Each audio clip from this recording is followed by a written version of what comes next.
Hello and welcome to my YouTube preparation channel বন্ধুগণ আজকে আমরা এনवायरमेंट স্টাডিজ পার্ট 3 যেটা আছে এটা এনवायरमेंट স্টাডিজ আছে 2019 এর এলপি লেভেলের কোয়েশ্চনটি আমরা সলভ করব। এটা থেকে আপনারা বুঝে যাবেন কি রকম কোয়েশ্চন আসে। তাই এইবার যে 31 অক্টোবর 2021 যে एग्जाम হবে এর জন্য প্রিপেয়ারড হতে পারেন। তাই ভালো মতে দেখবেন একবার, আর প্লিজ সাবস্ক্রাইব মাই চ্যানেল আর এই ভিডিওটি শেয়ার করবেন যাতে সবার কাছে পৌঁছে সবার এর বেনিফিট পায়।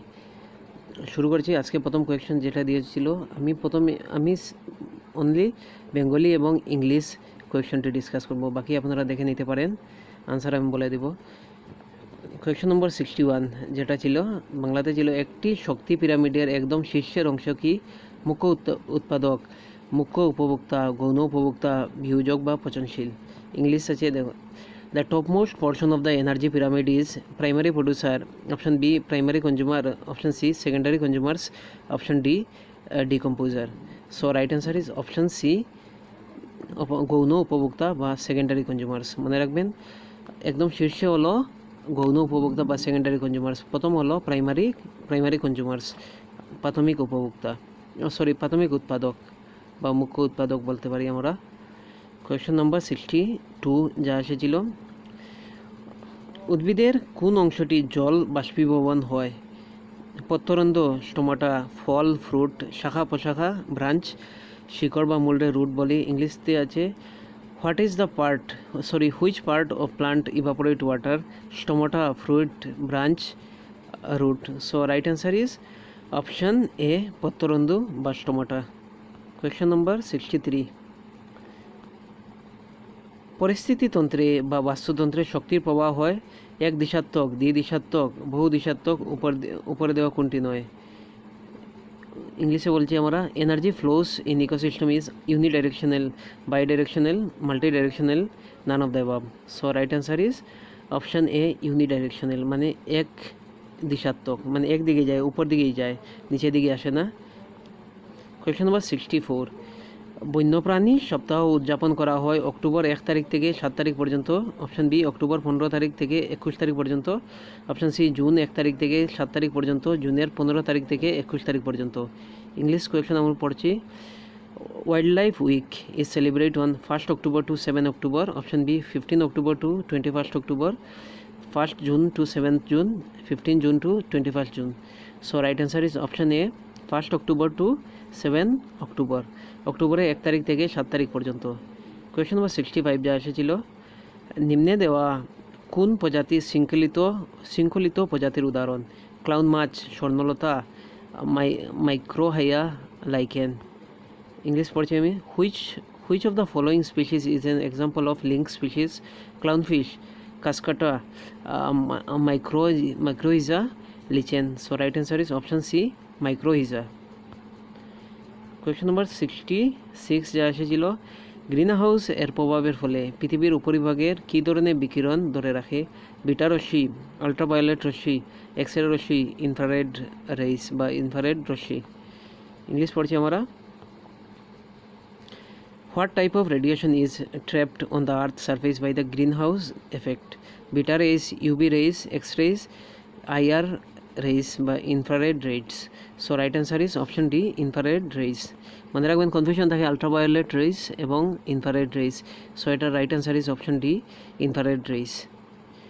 কোয়েশ্চন নম্বর 67, বিশেষ বাধার দ্বারা পৃথক করা বিভিন্ন ভৌগোলিক অঞ্চলে পাওয়া প্রজাতিকে কী বলা হয়?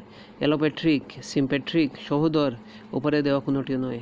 ইংলিশ পড়ছি আমরা, species that occurs in different geographical region separated by special barrier. Allopatric, sympatric, sibling, none of the above. So right answer is option A allopatric. মনে রাখবেন এলোপেট্রিক হলো বিশেষ বাধার দ্বারা পৃথক করা বিভিন্ন ভৌগোলিক অঞ্চলে পাওয়া প্রজাতিকে বলা হয়। কোয়েশ্চন নম্বর 68, BAST বাস্ট কিসের সঙ্গে যুক্ত? বিশ্ব উষ্ণতা, ওজোন স্তরে গর্ত, বন্যপ্রাণী, ISO এর মতো পরিবেশ ব্যবস্থাপনা। ইংলিশ পড়ছি আমরা, BAST is associated with BAST global warming, ozone holes, wildlife environmental management like ISO। So right answer is option C wildlife, বন্যপ্রাণী সংরক্ষণের জন্য বাস্ট ব্যবস্থা নেওয়া হয়েছে। কোয়েশ্চন নম্বর 69, উচ্চতর ট্রাফিক ডিডিটি এর মতে কীটনাশক দ্রব্যের সংগঠনকে বলা হয় বায়োরিমেডিয়েশন, বায়োম্যাগনিফিকেশন, জৈবিক বর্ধন, জৈবিক প্রদূষণ। So right answer is 69 question option B, biomagnification. মনে রাখবেন বায়োম্যাগনিফিকেশন একটি স্তর থেকে অন্য স্তরে যায়। যেমন আমরা কোনো জিনিস খাই, মানে হেভি মেটাল পলিউটেড থাকে, যদি এটা প্রথমে জল থেকে গেল গাছের মধ্যে, যেমন কোনো শাকসবজি আমরা খাই, এটার মধ্যে গেল শাকসবজি যখন আমরা খাই, এটা মানে এটা ম্যাগনিফাই হয়ে যাচ্ছে একটি স্তর থেকে অন্য স্তরে। কোয়েশ্চন নম্বর 70, সিএনজি এর সম্পূর্ণ নাম হচ্ছে common national gas, compressed natural gas, common natural gas, certified natural gas. Full form of CNG is common national gas, compressed natural gas, option C, common natural gas, certified natural gas. Very easy question. Right answer is option B, compressed natural gas. এরকম question আছে, মনে রাখবেন। Question নম্বর 71, নিচের দেওয়া কোন দেশে শিশু শ্রমিকদের খনিতে নিযুক্ত দেওয়া হয়? Bharat, Brazil, Mexico, Indonesia. English পড়ছি আমরা। Which of this countries employees the child minors? India, Brazil, Mexico, option D, Indonesia. So right answer is option D, Indonesia. Question number 72, pedagogy মানে কি ধরনের অধ্যয়ন? শিক্ষানীতি বা শিক্ষা বিজ্ঞান বা পেডাগজি কী ধরনের অধ্যয়ন? শিক্ষা, ছাত্রকে পথ প্রদর্শন, শিক্ষা কার্যপ্রণালী, অপশন ডি, শিক্ষা পদ্ধতি। ইংলিশ পড়ছি আমরা। Pedagogy is the study of education, guiding student, teaching process, teaching method. Very important question, এটা তো একদম ইজি কোয়েশ্চেন। পেডাগজি হলো টিচিং মেথড, শিক্ষা পদ্ধতি। কোয়েশ্চন নম্বর 73, নিচে দেওয়া কোন পরস্পর ক্রিয়া সহ বিবর্তনে সংযোগিতা করে না? সহভোক্ততা, সহ উপকারিতা, পরজীবিতা, দুই প্রজাতির মধ্যে প্রতিযোগিতা। So right answer is option D, দুই প্রজাতির মধ্যে প্রতিযোগিতা। মনে রাখবেন। ইংলিশ পড়ছি আমরা। Which of the following interaction will not promote coevolution? Commensalism, mutualism, parasitism, interspecific competition. So right answer is option D. Question number 74, শিক্ষাতে জ্ঞান আহরণ পদ্ধতিতে বেশি ফলপ্রসূ করার জন্য ব্যবহার করা প্রযুক্তি হলো আইটি, আইসিটি, সূচনা প্রযুক্তি, যোগাযোগ প্রযুক্তি। The use of technology to enhance learning process is called dash in education? IT, information technology. Option B, ICT মানে information communication technology. Option C, information technology. Option D, communication technology. So right answer is option B, ICT, information communication technology. Question number 75, ওজন স্তরে পাওয়া যায় thermosphere. কোন স্তরে ওজন মানে ওজন স্তর পাওয়া যায় কোথায়? থার্মোস্ফিয়ারে, স্ট্র্যাটোস্ফিয়ারে, ট্রোপোস্ফিয়ারে, মেসোস্ফিয়ারে। So right answer is option B, stratosphere. Ozone layer is found in thermosphere, stratosphere, troposphere, mesosphere. Right answer is option B, stratosphere. মনে রাখবেন। কোয়েশ্চন নম্বর 76, রেড ডাটা বুক বা লাল তথ্য থাকে সকল উদ্ভিদ প্রজাতির, সকল প্রাণী প্রজাতির, অর্থনৈতিক গুরুত্ব থাকা প্রজাতির, বিপন্ন প্রজাতির। So right answer is option D, বিপন্ন প্রজাতির। ইংলিশ আমি পড়ছি। Red data book contains the data off all plant species, all animal species, economically important species, threatened species. So right answer is option D, threatened species. Red data book K publish করে? IUCN। মনে রাখবেন IUCN red data book publish করে বা প্রকাশ করে। Question নম্বর 77, মিনামাতা রোগ কী কারণে হয়? পারা, mercury, iodine, arsenic, cadmium. English পড়ছি। Minamata disease is due to mercury, iodine, arsenic, cadmium. So right answer is option A, mercury মানে পারদের দ্বারা মিনামাতা রোগ হয়। কোয়েশ্চন নম্বর 78, অনু পরিবার বা নিউক্লিয়ার ফ্যামিলি মানে 1950 সালের পরে জন্মগ্রহণ করা যে কোনো পরিবার, যে পরিবারে পিতা মাতা ও তাদের ছেলে মেয়ে বা সন্তান থাকে। অপশান সি, ছেলে মেয়ে বা সন্তান, তার পিতামাতা, ঠাকুরদা ও ঠাকুরমার অন্তর্গত, শুধু স্বামী ও স্ত্রী। ইংলিশ পড়ছি আমরা, এরপরে আনসার বলবো। Nuclear family refers to any family born after 1950। Option B, family includes parents and their children. Option C, entire family including children their parents and grandparents, only husband and wife. Sorry. So right answer is option B, family include parent and their children. So English বেঙ্গলিতে আমরা পড়ি যে পরিবারে পিতামাতা ও তাদের ছেলে মেয়ে বা সন্তান থাকে এটা হলো অনুপরিবার বা nuclear family. Question number 79, dengue রোগের বাহক হচ্ছে এডিস মশা, কিউলেক্স মশা, মাছি, এনোফিলাস মশা। Carrier of dengue disease is Aedes mosquito, Culex mosquito, house fly, Anopheles mosquito. So right answer is option A, Aedes mosquito. মনে রাখবেন, very easy question. Question number 80, জৈব বিচিত্র নিরক্ষীয় অঞ্চলের দিকে পাওয়া যায়, নিরক্ষীয় অঞ্চলের দিকে কমে যায়, সমগ্র অঞ্চলে একই থাকে, অক্ষাংশের পরিবর্তে কোনো প্রভাব পড়ে না। So right answer is option এ, নিরক্ষীয় অঞ্চলের দিকে বৃদ্ধি পায়। জৈব বিচিত্র মানে কি, মানে জীবের বিচিত্রতা দেখা যায়, যেমন অ্যামাজন রেইন ফরেস্ট এটাও নিরক্ষীয় অঞ্চলের দিকে আছে। কোয়েশ্চেন নম্বর 80 আমি ইংলিশ পড়ে দিচ্ছি একবার। Biodiversity increase towards the equator, decrease towards the equator, remain same throughout the planet, has no effect to the change of latitude. So right answer is option A, increase towards the equator, মানে increase হয়ে যায় ইকুয়েটরের দিকে। Question number 81, মানুষের কার্যকলাপের কারণে সৃষ্টি হওয়া পরিবেশের অসুবিধাজনক পরিবর্তনকে বলা হয় পরিবেশগত বা পরিস্থিতিক উপদ্রব, বিপর্যয়, পরিবেশগত মানের অবনয়ন, দূষণ বা প্রদূষণ।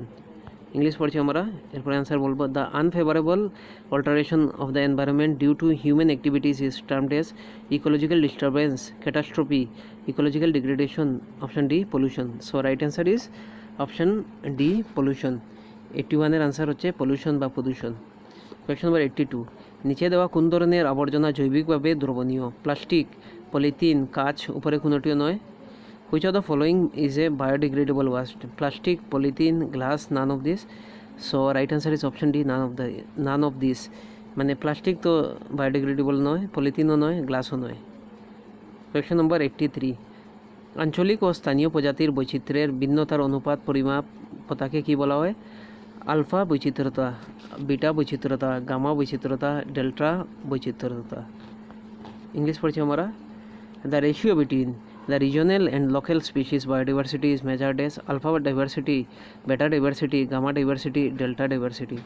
So right answer is option D, delta diversity. মনে রাখবেন। কোয়েশ্চন নম্বর 84, বন্যপ্রাণী ক্রমাগত হ্রাস বা কমে যাওয়ার প্রধান কারণ হলো পরবক্ষিতা, বনাঞ্চল ধ্বংসীকরণ, আবাস ধ্বংসীকরণ, শিকার। ইংলিশ পড়ছি আমরা। Main reason of the continuous decreasing of wild life, predation, cutting down of forest, destruction of habitat. Option D, hunting. So right answer is option C, destruction of habitat, মানে আবাস ধ্বংসীকরণ। এর জন্য decreasing of wild life decrease হওয়ার কমের।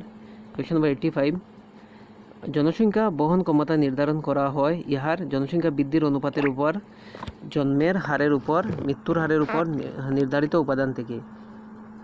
English পড়ছি আমরা। The carrying capacity of the population is determined by population growth rate, natality, mortality, limiting resource. So right answer is option C, mortality. মৃত্যুর হারের উপর জনসংখ্যার বহন ক্ষমতা নির্ধারণ করা হয়। মনে রাখবেন। কোয়েশ্চন নম্বর 86, জনসংখ্যার সূচকীয় বৃদ্ধির সূত্র হচ্ছে dn by DT equal to rn, DT by dn equal to rn, dn by rn equal to DT, rn by dn equal to DT. So এটা হলো একটা formula. So right answer is option A, dn by DT equal to rn।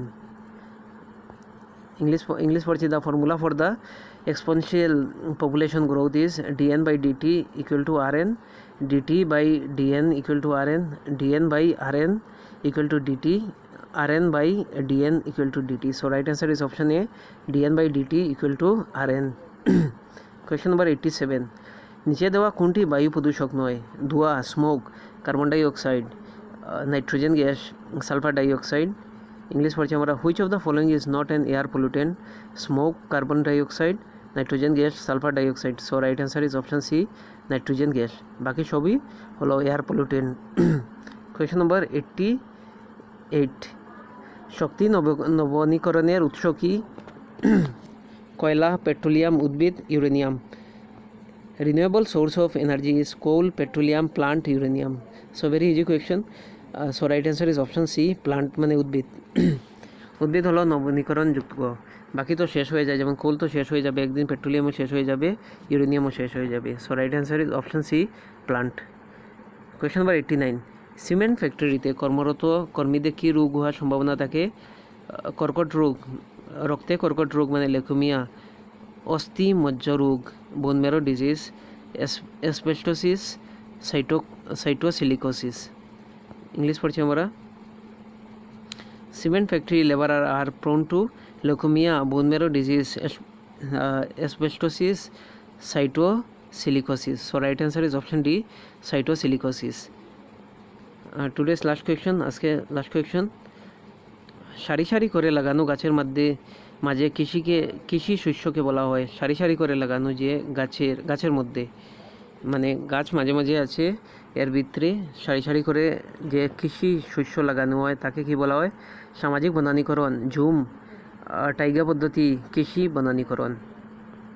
Growing agriculture crops between the row of planted trees is known as social forestry, jhum, taungya system, agroforestry. So right answer is option D, agroforestry. Thank you so much. আজকের জন্য next ভিডিওতে আমরা বাকি জিনিস পড়বো। Thank you so much.